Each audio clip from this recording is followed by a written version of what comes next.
O anime de Blue Lock foi uma das grandes surpresas, não tão surpresas assim nessa temporada, né? Para quem já estava acompanhando o frenesi no mangá, né, na forma como, claro, tendo o Rodrigo Motovani como companheiro de YouTube, difícil não estar sabendo sobre o Blue Lock, né? Esse contexto realmente ligado a este mangá e também a essa animação. Um anime que usa o futebol como uma ferramenta, né, como um meio, né? Isso que acabou intrigando muito os fãs ali, tanto de futebol quanto também de contexto de esportes. Muita gente não entendeu qual que é a temática de Blue Lock, né? A temática final de Blue Lock, com seu objetivo, é um Battle Royale.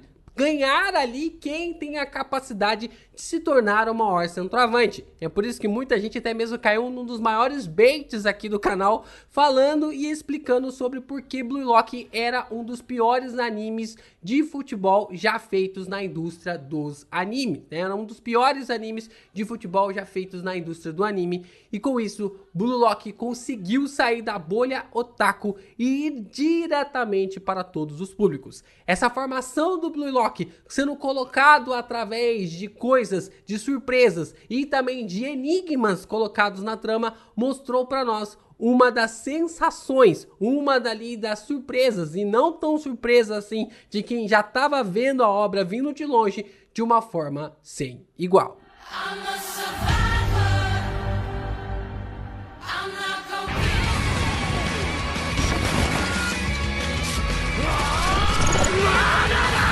Yo, Geeks, aqui é o LP e vocês estão no canal do Geek Brasil. Fiquem ligados porque esse vídeo contém spoilers da primeira parte da animação da primeira temporada de Blue Lock.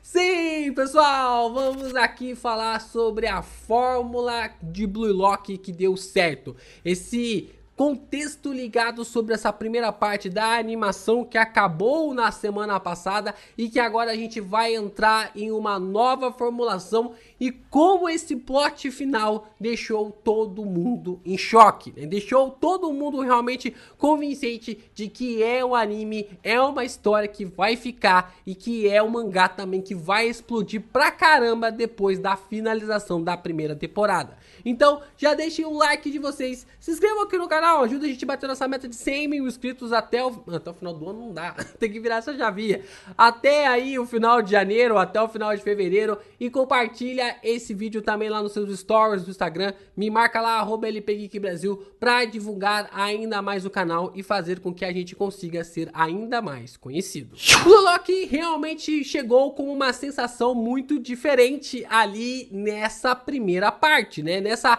primeira contexto relacionado ao anime, né? Todas as coisas que foram colocadas sobre essa animação, sendo ali, utilizando o futebol para se criar um Battle Royale, é uma temática extremamente interessante, né? A formação realmente do que nós observamos ali na animação marcou e até mesmo gratificou, premiou toda uma história que já estava sendo construída há muito tempo no mangá e foi consagrado diretamente agora pela sua animação.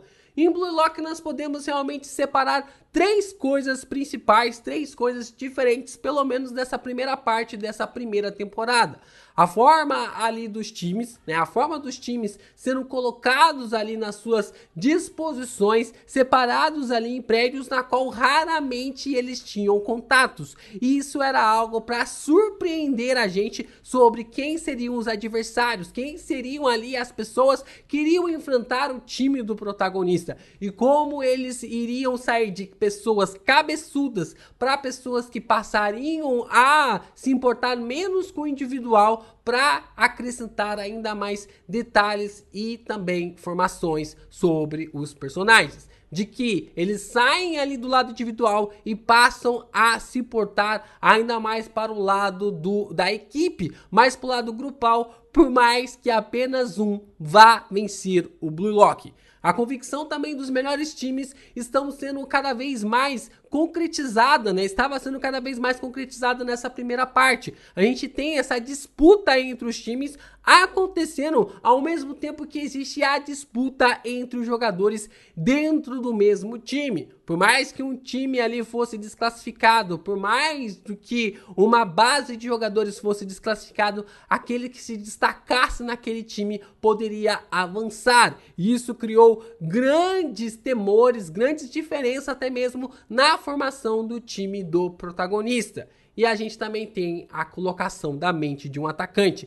Cada personagem tinha ali uma imagem, uma imersão de que tinha uma técnica, de que tinha um poder específico para poder colocar em prática. Como a gente observou ali com o Isagi, como a gente observou também ali com outros personagens, como o Bashira, e todos esses que acabaram sendo acrescentados na trama com uma habilidade e um poder em comum. Então, tudo isso vai se aprimorando cada vez mais para entregar para nós um dos melhores animes de esporte e também um dos melhores animes deste ano. Só que na minha concepção, o melhor do que aconteceu foi o plot do último episódio que deixou todo mundo em choque, né? Eu posso estar falando besteira, mas se eu não me engano é no último episódio que isso ocorreu, mas foi o que me marcou aí nos episódios recentes.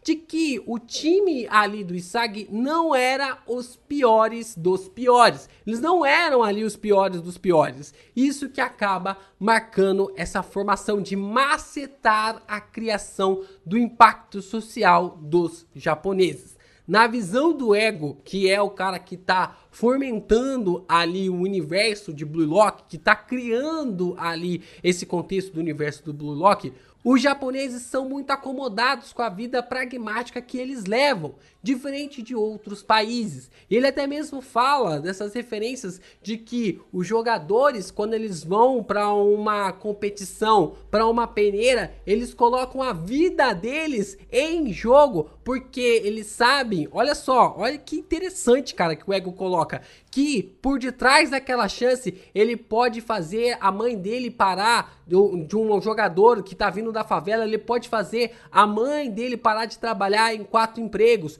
do irmão ter que pagar ali, ter que trabalhar, largar a escola para que o outro irmão possa estudar, de que a mãe tá vendendo ali o almoço para comer a janta. Então todas essas expectativas estão em alguns jogadores de futebol e os japoneses não passam por isso. Isso de acordo com o técnico ligado ali ao Ego, de Blue Lock.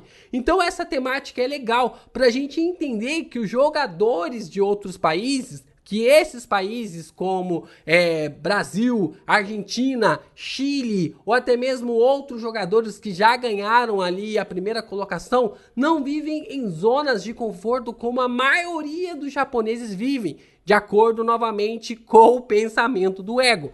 E através desse ponto, através dessa ligação, fez com que essa camada fosse quebrada na cabeça dos personagens de Blue Lock. Eles viviam uma vida de comodismo. Por mais, né, que eles não pudessem mais jogar pela seleção japonesa, por mais que tivesse realmente essa movimentação, e agora pensando aqui se isso realmente é uma verdade, né, de que nunca mais jogar pela seleção japonesa seja algo ali que fosse uma mentira, mas apenas para mexer com a cabeça deles, isso poderia ser algum contexto relacionado à história, isso mexe ali com a estrutura deles, porque eles estavam em último, eles eram o pior dos piores, eles eram o pior time na competição e depois eles perceberam que não eram tão ruins assim. Eles perceberam que isso era apenas um choque de realidade que o técnico queria dar neles. Isso pra mim foi uma baita surpresa, porque eu tava tentando entender o que iria acontecer dali por diante, como que todos os demais times iriam se encaixar e principalmente como os atacantes que se destacaram nos outros times iriam realmente seguir em frente nas demais competições, nas demais disputas entre os times. Então agora a gente consegue visualizar que tudo era uma tramóia ali do Ego para conseguir abraçar esses personagens ainda mais. E agora então temos 3 contra 3. E observar o time sendo formado ali pelo Isagi, pelo Bashira e também pelo Nagi marca ainda mais os próximos desafios. E isso também muda tudo.